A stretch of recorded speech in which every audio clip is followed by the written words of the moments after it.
Je crois que cet homme était habitué, où on l'avait. La société peut vous mouler dans votre état, veut vous définir, veut dire que puisque vous avez perdu, puisque vous avez essayé, vous n'avez pas gagné, vous êtes un perdant. La société veut vous contraindre à rester cloué sur le même lit pendant 38 ans. Mais quand Jésus vient, il vous pose une simple question. Est-ce que tu veux changer de statut? Est-ce que tu veux changer de situation? Est-ce que tu veux être guéri? Quand vous restez couché pendant 38 ans, peut-être que beaucoup de vous, vous ne le pensez pas, mais quand vous restez couché pendant 38 ans, marcher devient difficile. Il y a une discipline dans la médecine qu'on appelle la rééducation. Il y a des gens après certains accidents, après même les soins, après même avoir guéri certains maux sur le plan moteur, on dit qu'il leur faut une rééducation. Peut-être que cet homme voyait le processus trop long. 38 ans, je suis habitué au lit. Mon lit me connaît et je connais mon lit. 38 ans, là où il posait sa tête, son coussin même avait pris la forme de sa tête. Tu t'es accommodé à une situation, mon frère, toi qui m'écoutes.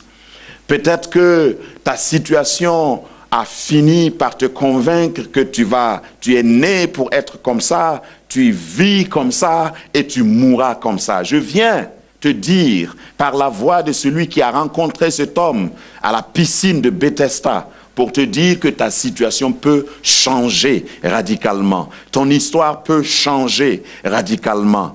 Tu peux avoir un autre statut, un nouveau statut dans ta société. Et les gens qui t'ont connu couché, tes parents qui t'ont connu couché pendant 38 ans, vont te poser la question. Pourquoi tu portes ce qui te portait? Parce que quand Jésus a guéri cet homme, il lui a dit, prends ton lit. Le lit représente le problème. Le lit représente l'habitude. Le lit représente la station où tu t'étais arrêté. Le lit représente l'adresse permanente où ta situation fâcheuse t'a cloué. Le lit représente ce qui t'a porté jusqu'ici. Ton problème qui t'a porté. Ton problème qui t'a captivé. Quand Jésus vient dans ta vie, il te permet de porter ce qui te portait pendant 38 ans. Et c'est ce que je prie pour toi, pour que cela arrive. Quelle que soit ta situation, Jésus passe. Jésus passe. Maintenant, permettez-moi de revenir en arrière pour parler de cette piscine, un peu mystérieuse. Une piscine où un ange descend de temps en temps pour agiter l'eau. Quelque chose me dit que cela ressemble à la vie. La vie. Vous savez, la vie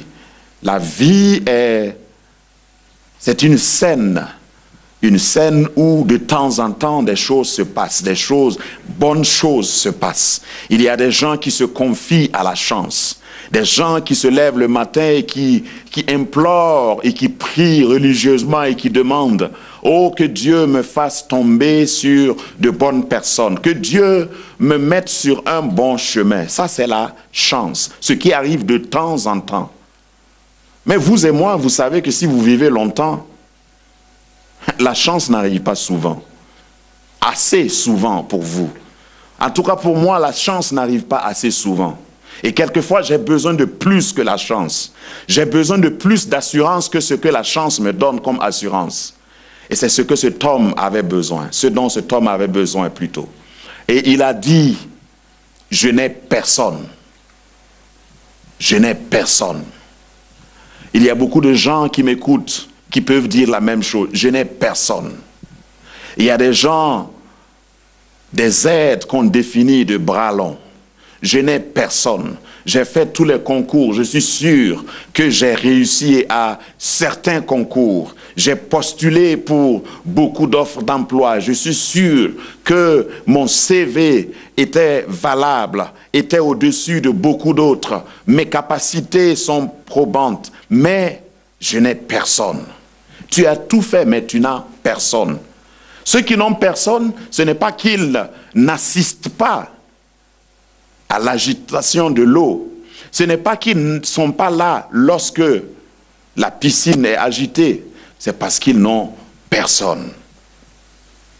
Quelqu'un descend toujours avant toi. Depuis ta naissance, depuis que tu as commencé à travailler, depuis que tu cherches ce que tu cherches, et je sais que tu cherches quelque chose, chaque fois, quelqu'un arrive avant toi. Quelqu'un réussit avant toi. Quelqu'un prend ce que tu voulais prendre. Est-ce que tu as l'impression d'être venu toujours en retard dans ta vie? Est-ce que tu as l'impression que personne n'est capable de t'aider pour que tu descendes dans la piscine? Oh, le nom de la piscine est assez indicateur. Le nom de la piscine, c'est Bethesda. Et Bethesda veut dire maison de grâce. Maison de grâce. Moi, je ne compte pas sur la chance. Je compte sur la grâce. Parce que la grâce, quelqu'un a défini la grâce comme l'exception dans la règle ou l'exception à la règle. La grâce, c'est ce que tu reçois alors que tu ne méritais pas. Tu n'étais pas un bon candidat, tu n'étais pas éligible, tu n'étais pas celui qui devait recevoir. Tu n'étais même pas à la bonne adresse. Tu n'étais pas sur la liste d'attente. Mais la grâce de Dieu vient te rencontrer.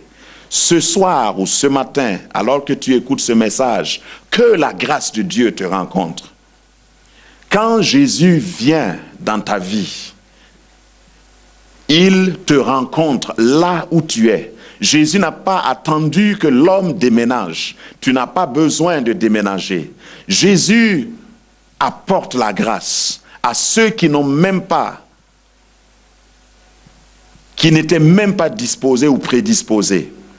Jésus vient, quelle que soit ta religion, Jésus vient pour t'apporter la grâce. Quel que soit ton arrière-plan religieux, Jésus vient pour t'apporter sa grâce. Quel que soit ce que tu as fait dans le passé, quelle que soit la durée de ta maladie, Jésus vient t'apporter sa grâce.